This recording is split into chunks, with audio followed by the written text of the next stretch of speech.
So I'm just going to read that poem one more time because it is hard to hear the first time anyway. So it's called A Just Anger by Marge Percy. Anger shines through me. Anger shines through me. I am a burning bush. My rage is a cloud of flame. My rage is a cloud of flame in which I walk, seeking justice like a precipice. How the streets of the iron city flicker, flicker, and the dirty air fumes. Anger storms between me and things, transfiguring, transfiguring. A good anger acted upon is beautiful as lightning and swift with power. A good anger swallowed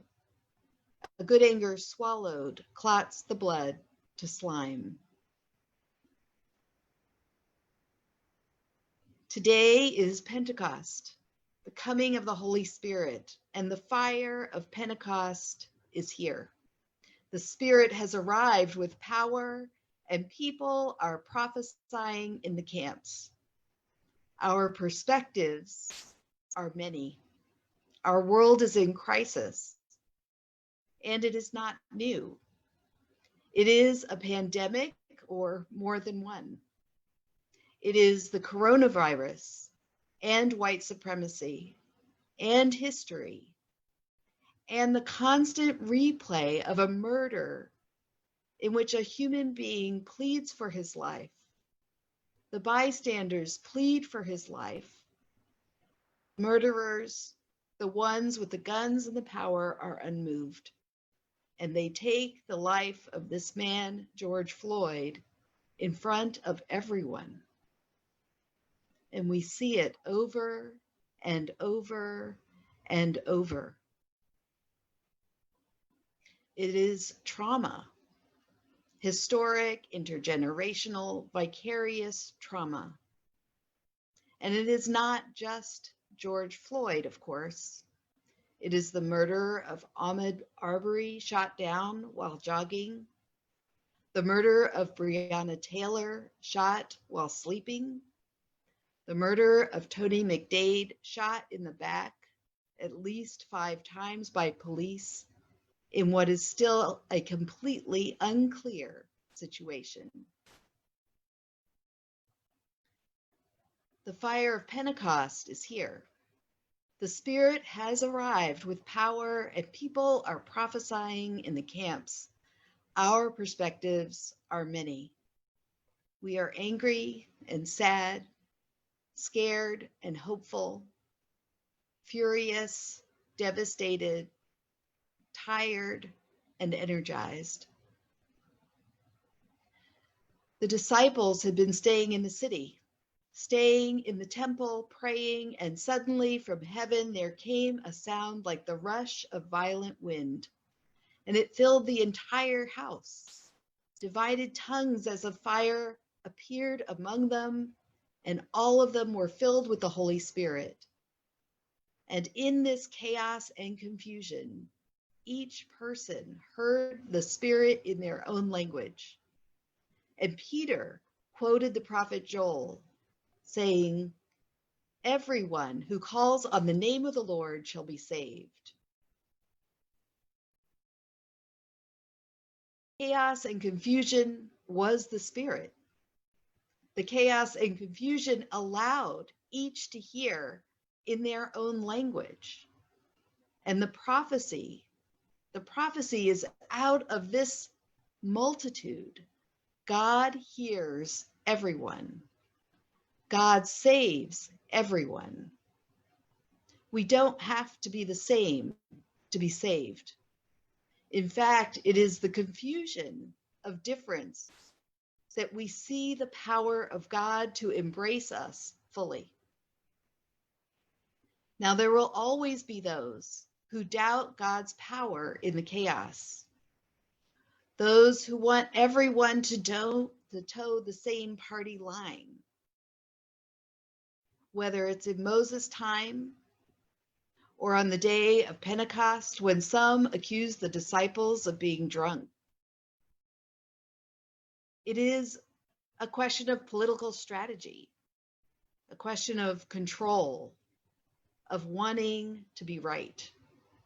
And all of these are human qualities, not right or wrong, but they can get in the way of trusting God's power rather than our own to bring belonging and wholeness out of confusion and crisis.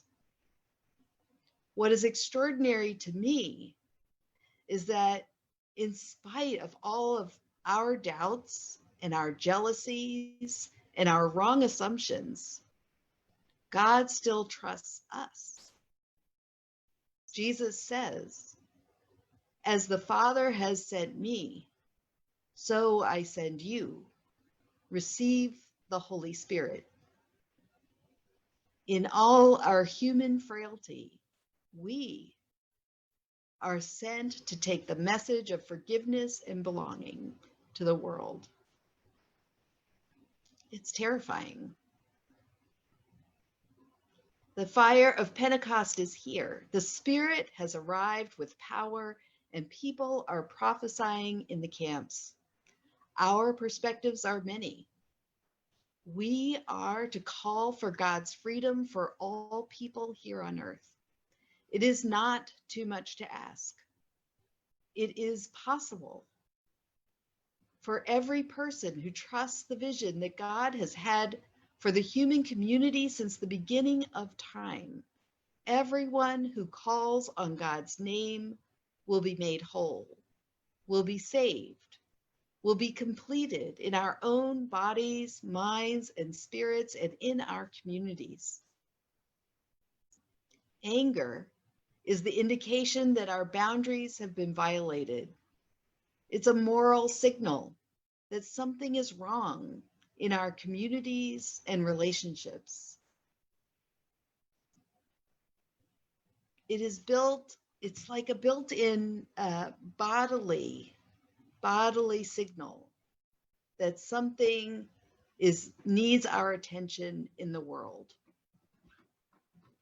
In of itself, anger is not good or bad. It can require clarification.